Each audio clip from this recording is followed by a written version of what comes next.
آپ کوئی بھی حاجت ہو، میں اسی 12 دن کی بات کرتا ہوں، اس 12 دن میں روزانہ رات میں تنہائی میں بیٹھ کر ایک مقرر وقت کے لیے اور ایک مقرر تعداد کر کے آپ درود شریف پڑھنا شروع کریں، خدا کی قسم 12ویں شریف کی شب آنے سے پہلے خدا تمہاری حاجتوں کو پورا کر دے گا۔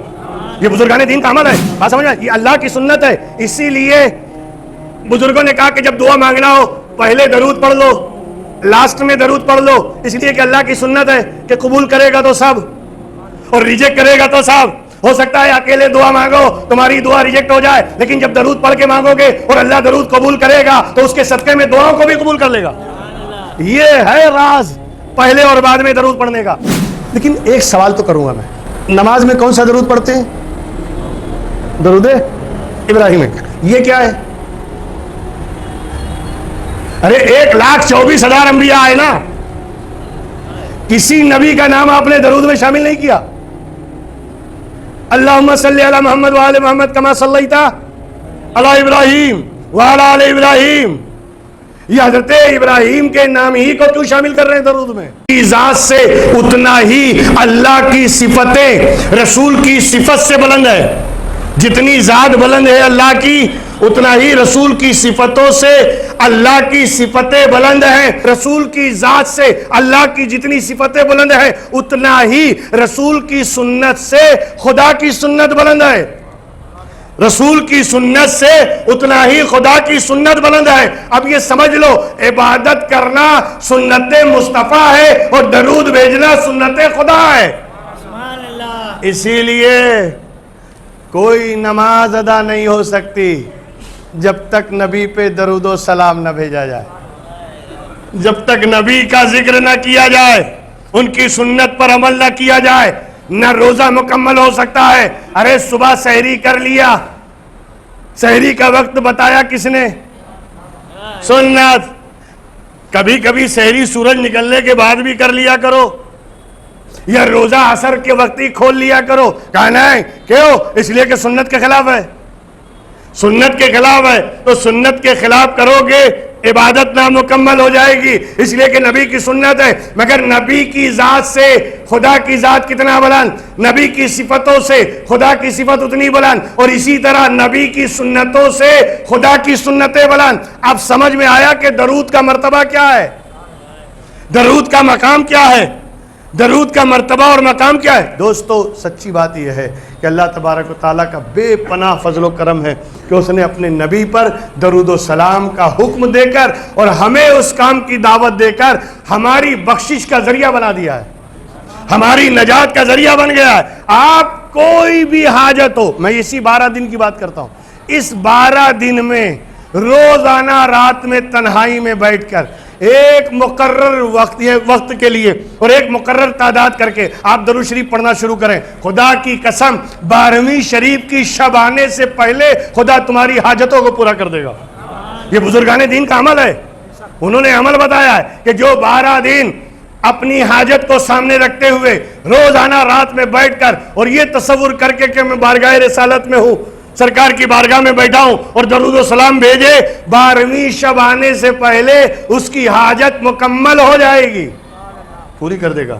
یہ اللہ کا، تم اللہ کے رسول کے لیے رحمت طلب کر رہے ہو نا، اللہ کے رسول کے لیے دعائے رحمت کر رہے ہو، اللہم صلی علی محمد وعلی آل محمد، یہ جو کہتے ہیں یہ درود پڑھنا اللہ کو اتنا پسند ہے، اتنا پسند ہے کہ عبادت ایک مرتبہ ریجیکٹ ہو سکتی ہے، نماز نامقبول ہو سکتی ہے، ہو سکتا ہے کہ تمہاری نماز قبول نہ کی جائے، ہو سکتا ہے کہ روزے کو ریجیکٹ کر دیا جائے، ہو سکتا ہے کہ حج کو بھی قبول نہ کیا جائے، مگر یہ ایک ایسا مقبول عبادت ہے کہ جب بندہ درود پڑھتا ہے تو اللہ اسے کبھی رد ہی نہیں فرماتا ہے، اپنی بارگاہ میں قبول کرتا ہے۔ اسی لیے بزرگوں نے کہا کہ جب دعا مانگا کرو نا تو پہلے بھی درود پڑھ لیا کرو، بعد میں بھی درود پڑھ لیا کرو، دعا سے پہلے بھی درود اور دعا کے بعد بھی درود۔ یہ پہلے اور بعد میں کیوں؟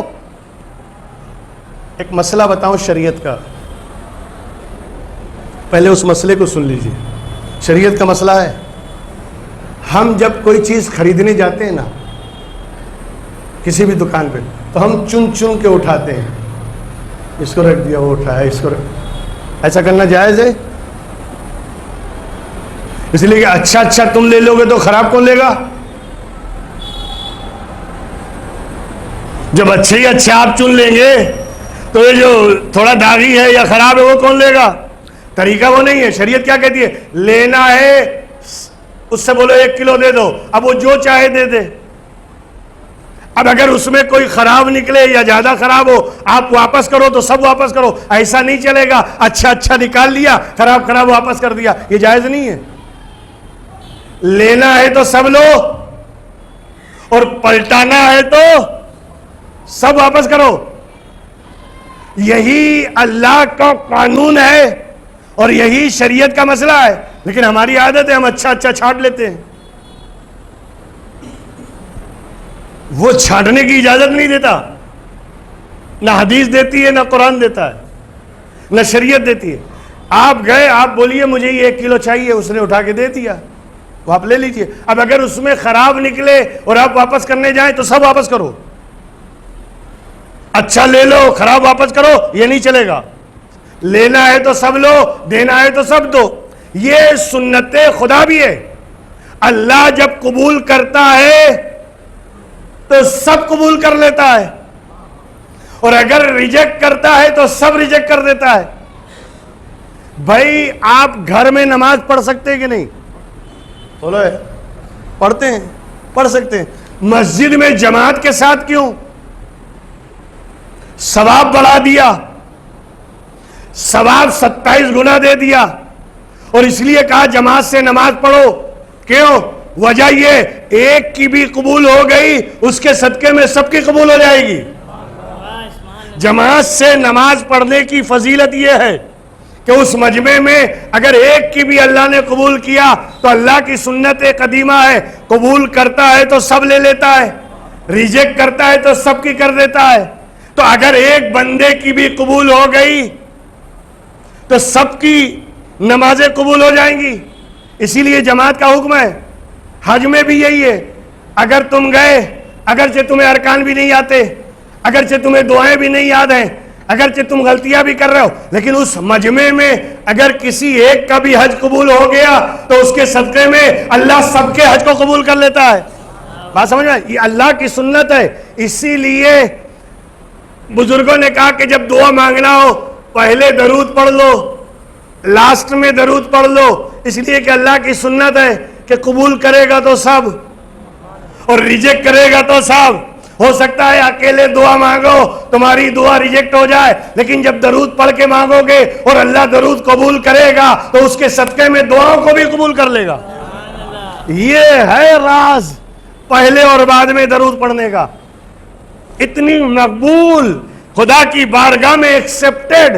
آپ کسی بھی بھائی نماز پڑھنے کے لیے کیا کرنا ہوگا؟ سب سے پہلے تو سمے دیکھیے، نماز کا وقت بھی ہے کہ نہیں؟ وقت دیکھنا پڑے گا نا. اچھا صبح سورج نکلتے وقت نماز پڑھ سکتے ہیں؟ نہیں. سورج ڈوبتے وقت نماز پڑھو گے؟ نہیں. جلال کے وقت نماز پڑھو گے؟ زوال کے وقت؟ نہیں. یہ 3 ٹائم تو نماز پڑھ ہی نہیں سکتے، سجدہ کر ہی نہیں سکتے. اچھا اگر فجر پڑھنا ہو تو سمے دیکھو ہے کہ نہیں، ظہر پڑھنا ہو تو وقت دیکھو ظہر کا وقت باقی ہے کہ نہیں، عصر پڑھنا ہو تو سمے دیکھو، مغرب پڑھنا ہو تو وقت دیکھو، عشاء پڑھنا ہو تو سمے دیکھو. کہ نماز جو مومنوں پہ فرض ہے وہ اپنے سمے پر فرض ہے. بھئی ابھی آپ عشاء میں چل رہے نا، ابھی فجر فرض نہیں ہے آپ پر. آپ پہ جو فجر آنے والی ہے وہ ابھی فرض نہیں ہے، صبح صادق کے بعد فرض ہوگی. کل کی ظہر آج آپ پر فرض نہیں ہے. اگر پہلے ہی سے فرض ہونے لگے تو بندہ ٹینشن میں رہے، کبھی مر گئے تو، کبھی کچھ ہو گیا تو نہیں. جب اس کا سمے آئے گا تبھی فرض ہے. اسی طرح حج جب سمے آئے گا تبھی فرض ہے. روزہ ابھی آپ پہ فرض نہیں ہے، جب رمضان ہوگا تب روزہ فرض ہوگا. ہر چیز عبادت کو اللہ نے فرض کے ساتھ یعنی وقت کے ساتھ ملا کے رکھا ہے کہ وقت آئے گا تو نماز فرض، وقت آیا تو روزہ فرض. اچھا نماز بھی فرض ہے. اب نماز کے لیے چلیے ظہری کا وقت یا عشاء کا وقت آپ کیا کریں گے؟ پہلے وضو کریں گے کہ نہیں؟ کہ بغیر وضو کے کھڑے ہو جائیں گے؟ نہیں وضو کریں گے، وضو کرنا پڑے گا، وضو کرنے کے بعد مسجد میں یا مصلی پہ آئیے اور مصلی پہ آ کے کدھر بھی منہ کر کے کھڑے ہو جائے نماز پڑھ دے ہو جائے گی؟ نہیں، قبلہ رخ کرو، کعبے کی طرف چہرہ کرو. اچھا کعبے کی طرف چہرہ کر لیا، اب پہلے بیٹھ جائیں پھر کھڑے ہو جائیں پھر رکوع میں جائیں، چلے گا؟ نہیں، جو ترتیب ہے اسی ترتیب سے. یعنی ہر عبادت کے لیے ضابطہ ہے، ہر عبادت کے لیے قانون ہے، ہر عبادت کے لیے سمے ہے، ہر عبادت کے لیے اللہ نے کوئی نہ کوئی پرٹیکولر شرط لگائی ہے. وضو کرو گے تبھی نماز ہوگی، وضو نہیں کیا نماز نہیں ہوگی. تو وضو نماز کے لیے شرط ہے، وضو کرو پھر نماز پڑھو، قبلہ رخ ہو کے نماز پڑھو، اور پھر پہلے قیام پھر رکوع پھر سجدہ. ترتیب بھی لازم ہے، واجب ہے، ترتیب کے ساتھ نماز ادا کی جائے. ہر عبادت کے لیے اللہ نے کچھ نہ کچھ پابندیاں رکھی ہے. ایک درود ہی ایسی عبادت ہے جس میں کوئی پابندی نہیں، چلتے پھرتے درود پڑھو، اٹھتے بیٹھتے درود پڑھو، وضو بے وضو درود پڑھو، جیسے چاہو پڑھو، کھڑے ہو کر پڑھو، بیٹھ کر پڑھو، لیٹ کر پڑھو، جیسے بھی چاہو. اللہ صرف یہ چاہتا ہے اے بندے میرے محبوب کے لیے رحمت کی دعا جس حال میں بھی کرے گا میں اسے قبول کرنے والا ہوں، میں اسے قبول کرنے والا ہوں. جیسے چاہو درود پڑھتے رہو مصطفیٰ جان رحمت پر. اور یہ تو درود والا مہینہ ہے، یہ تو مہینہ ہی درود والا ہے کہ ربیع الاول شریف کا چاند دکھتے ہی درودوں کی کثرت ہونی چاہیے، رات و دن درود پاک کی کثرت ہو. دوستو سب سے بڑی بات، درود ایک ایسی عبادت ہے کہ دوستو یعنی میں آپ کو بتاؤں کہ اللہ کے رسول صلی اللہ علیہ وسلم نے اس درود کے بارے میں جو حدیثیں بیان کی ہیں، میں سمجھتا ہوں اگر اس پر گیا تو کافی وقت ادھر ہی چلا جائے گا. اب میں پلٹ کے اپنے موضوع کی طرف آ جاتا ہوں. کل میں نے درود کو چھیڑ دیا تھا اس لیے آج بیان کرنا ضروری ہوا ہے نا. اور اللہ کے رسول نے فرمایا لا تصلوا علی صلاۃ البطرہ، مجھ پہ بے نسل درود مت بھیجو، مجھ پر بے نسل درود مت بھیجو. یعنی جب مجھ پر درود پڑھو تو میری آل اولاد پر بھی درود بھیجو. اسی لیے ہم کہتے ہیں اللہم صلی علی محمد وعلی آل محمد. بات تو بہت کچھ ہے اور ذہن میں تو بہت سارے سوالات ابھر رہے ہیں کہ میں یہ بھی بتا دوں یہ بھی بیان کر دوں، لیکن چونکہ میرا موضوع نہیں ہے، میں بتانا صرف یہ چاہتا ہوں کہ اللہ کے رسول صلی اللہ علیہ وسلم پر ہم درود بھیجتے نا، بولو بھیجتے. لیکن ایک سوال تو کروں گا میں، نماز میں کون سا درود پڑھتے ہیں؟ درود ابراہیم. یہ کیا ہے؟ ارے 1,24,000 انبیاء آئے نا، کسی نبی کا نام آپ نے درود میں شامل نہیں کیا. اللہم صلی علی محمد وآل محمد کما صلیت علی ابراہیم وعلی آل ابراہیم. یہ حضرت ابراہیم کے نام ہی کو کیوں شامل کر رہے ہیں درود میں؟ 1,24,000 انبیاء اور رسول ہیں، آپ نے حضرت آدم کا نام شامل نہیں کیا، سب کے باپ ہیں، وہ ابو البشر ہیں. آپ نے حضرت نوح کا نام شامل نہیں کیا، سب سے پہلے رسول ہیں، وہ پہلا رسول جو دھرتی پر بن کر آئے وہ حضرت نوح ہے، تو ان کا نام بھی آپ نے شامل نہیں کیا. اچھا اولو العزم رسول 5 ہیں، 5 ہیں، اس میں حضرت موسیٰ بھی ہیں، حضرت عیسیٰ بھی ہیں، حضرت ابراہیم بھی ہیں اور حضرت نوح بھی ہیں. تو یہ چاروں میں سے آپ نے کسی کا نام نہیں لیا، خالی حضرت ابراہیم کا. وجہ بتاؤ.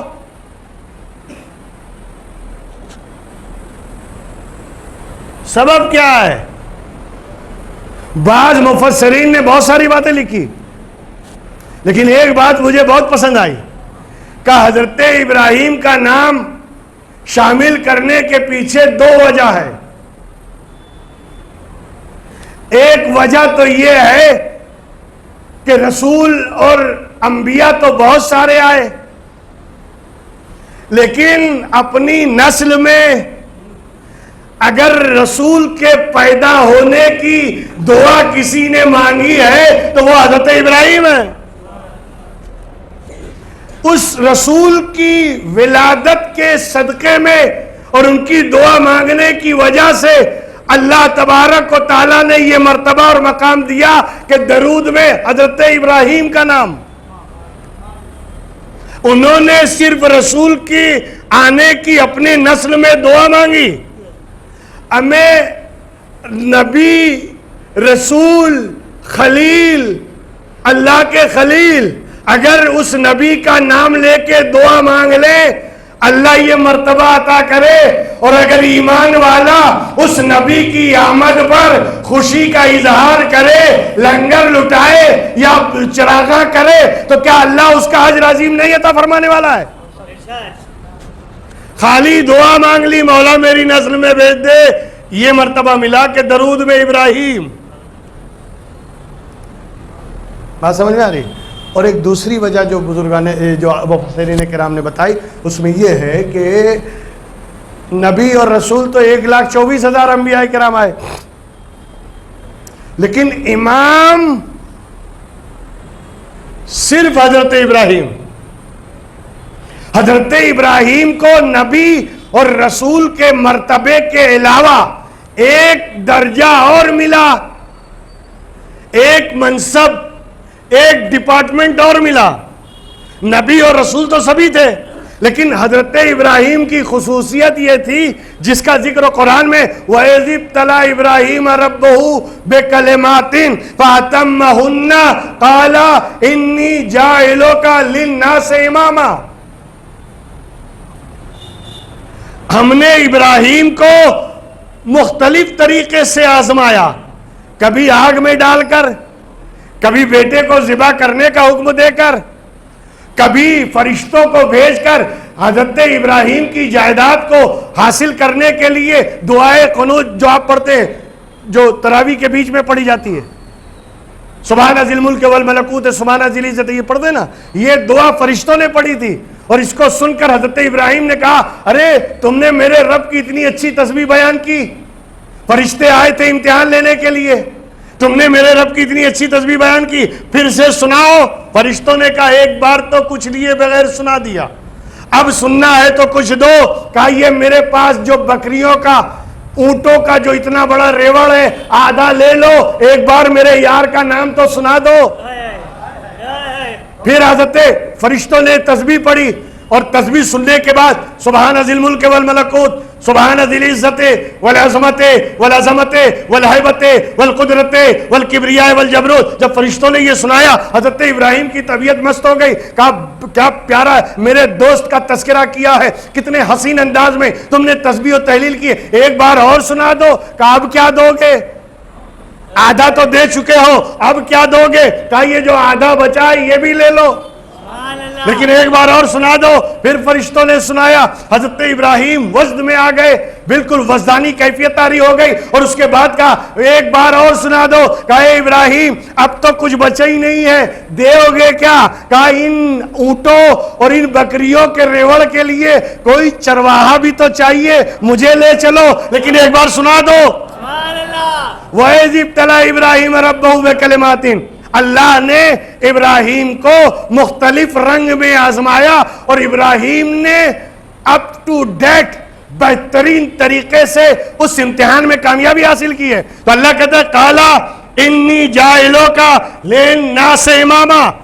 اے ابراہیم ہم تمہاری اس آزمائش میں کامیابی سے اتنا خوش ہو گئے، اتنا راضی ہو گئے. انی جائلوں کا للناس اماما. اے ابراہیم ہم نے تمہیں لوگوں کا امام بنا دیا ہے، لوگوں کا امام. امامت کبرا جسے کہتے ہیں. یہ مسجد کا امام نہیں بنایا، وہ آپ مت سمجھئے کہ مسجد کا امام بنا دیا. اچھا ایک بات، امام حسن ہے کہ نہیں؟ بولو. امام حسن، امام حسین، امام زین العابدین، امام باقر، امام جعفر، یہ کیا مسجد کے امام تھے؟ اصل بات یہ ہے کہ مسجد کے امام کو تو ہم نے امام بولنا شروع کیا، ورنہ اس کا اصل لفظ ہے پیش نماز. امام کا اصل لفظ ہے پیش نماز، یعنی نماز میں جو آگے ہو، نماز میں جو آگے ہو پیش نماز ہے۔ ہم نے اس فرسین لفظ کو بگاڑ کے امام صاحب کہنا شروع کر دیا، امام صاحب، اب امام اسے کہتے جو آگے ہو۔ نہیں، اللہ جس امام کی بات کر رہا ہے وہ امامت کبریٰ اور ساری کائنات کی امامت ہے۔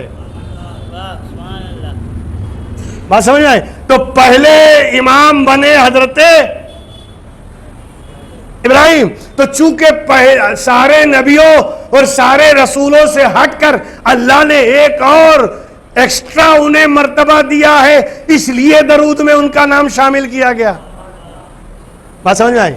اللہم صلی اللہ محمد وعلی آل محمد کما صلیت علیہ، اس لیے کہ وہ امامت والے بھی۔ اچھا ایک بات اور کمال کی بات ہے، کمال کی بات، جب بات آ گئی ہے تو میں عرض کر دوں، اللہ نے حضرت ابراہیم کو نبی بنایا، نبی ہیں، رسول بنایا، بے شک رسول ہے، لیکن جب اللہ نے نبوت و رسالت دیا تو حضرت ابراہیم نے اللہ سے نہیں کہا کہ مولا میرے بچوں کو بھی، میری اولاد کو، میری ذریت کو نبوت ملے یا رسالت۔ نہیں نہیں، یہ دعا سے نبی نہیں بنتا آدمی، نبی اللہ کے سلیکشن سے بنتا ہے، رسول اللہ خود چنتا ہے۔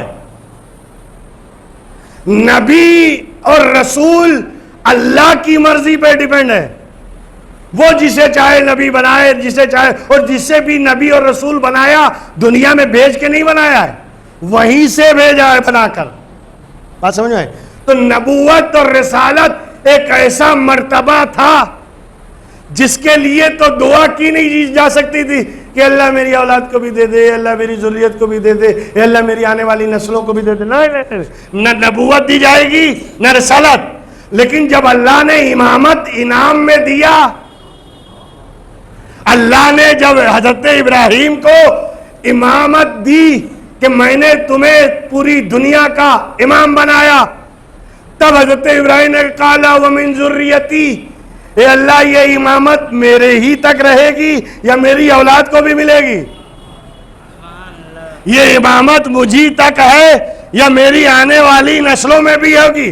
تو اللہ نے کہا قالا لا ینال احد الظالمین، اس کا مفہوم یہ ہے اے ابراہیم کیوں نہیں یہ عہدہ، یہ مرتبہ تمہاری اولاد تک بھی پہنچے گا، مگر اللہ کی مصلحت دیکھیں، جب تک نبوت چلتی رہی، جب تک رسالت چلتی رہی، امامت رکی رہی، امامت کو بڑھایا نہیں۔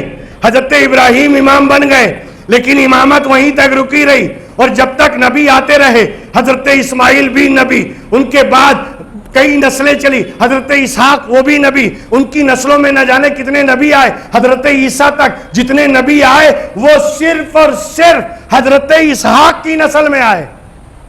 حضرت اسحاق کی نسل میں حضرت ابراہیم کے بعد حضرت اسحاق، حضرت اسماعیل، دو بیٹے تھے، اسحاق کی نسل چلی، اس میں کتنے ہی نبی آئے، قوم بنی اسرائیل کے نبی، یوشع، حضرت الیاس، اور نہ جانے کون کون سے نام ہیں، وہ سارے انبیاء آئے، یہاں تک کہ حضرت عیسیٰ وہ بھی آئے اسی اسحاق کی نسل میں۔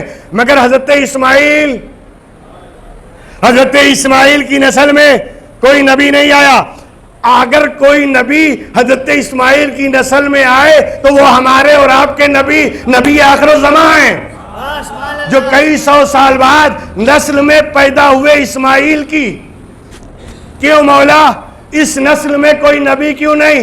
کہا دعا مانگی ہے، دعا مانگی ہے کہ ہماری نسل میں، میری نسل میں، یعنی اس نبی کو پیدا فرما۔ اور جب دعا مانگ رہے تھے ابراہیم، ساتھ میں اسماعیلی تو تھے، لہذا اب اس کی نسل میں کوئی نبی نہیں آئے گا تو وہ آخری نبی ہوگا، آئے گا تو وہ آخری نبی ہوگا۔ نبی پیدا ہوئے، نبوت کا دروازہ بند، نبوت کا دروازہ کلوز، لا نبی بعدی، میرے بعد کوئی نبی نہیں، لو کان بعدی نبیا لکان عمر، اگر میرے بعد کوئی نبی ہوتا تو عمر نبی ہوتے، یعنی نبی کے پیدا ہونے کے بعد، ہمارے نبی کے بعد کوئی نبی نہیں، کوئی رسول نہیں۔ میں سوچنے لگا مولا پروردگارا کیا ہدایت کا دروازہ بند ہو گیا؟ کیا قیامت تک انسان پیدا نہیں ہوں گے؟ کیا قیامت تک انسانیت نہیں ہوگی؟ لوگ پیدا نہیں ہوں گے؟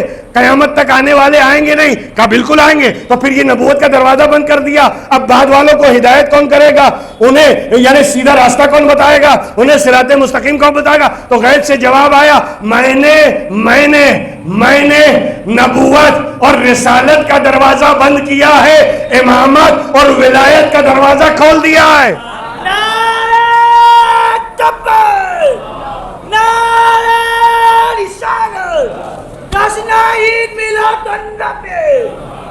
اسی لیے میرے نبی جب اس دنیا سے رخصت ہونے لگے تو فرمایا انی تارکم فیکم الثقلین، کتاب اللہ و عترتی اہل بیتی، میں تم میں دو چیزیں چھوڑے جا رہا ہوں، ایک اللہ کی کتاب اور ایک میری وہ اولاد جو میرے اہل بیت میں سے ہے. میری وہ اولاد جو میرے اہل بیت میں سے ہے. حدیث کے شارحین کہتے ہیں کہ نبی نے جس اہل بیت کی بات کی ہے وہ یہی 12 امام ہیں جو اہل بیت چھوڑنے کی بات کی ہے، اور فرمایا کہ یہ کتاب کے ایسے ساتھ رہیں گے کہ قیامت تک جدا نہیں ہوں گے جب تک حوض کوثر پر مجھے نہ ملے. یہ وہی 12 امام ہیں. ان میں پہلے امام کا نام علی ابن ابی طالب، پھر امام حسن، امام حسین، امام زین العابدین، امام باقر، امام جعفر، امام موسیٰ کاظم، امام رضا، یہ سارے امام حسن عسکری تک. اور پھر ایک اور آنے والے ہیں قیامت کے نزدیک جن کا نام ہوگا امام مہدی. یہ 12 امام ساتھی بنائے گئے. بات سمجھ میں آ رہی؟ ارے ان اماموں کے لیے تو بہت ساری حدیث ہے، بہت ساری حدیث ہے. ایک حدیث میں تو اللہ کے رسول فرماتے اولنا محمد، آخرنا محمد، اوسطنا محمد، کلنا محمد.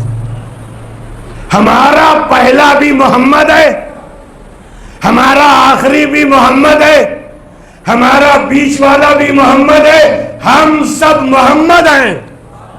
ذرا خیال کیا مرتبہ دیا اماموں کو اللہ کے رسول نے ان 12 اماموں کے بارے میں. بہرکیف یہ 12 امام جو امامت جو امام کا لفظ ملا ہے اور امامت ملی ہے، یہ وہی حضرت ابراہیم سے جو امامت چلی تھی. اور حضرت ابراہیم نے کہا تھا میری اولاد کو ملے گا کہ نہیں، اللہ نے دیا.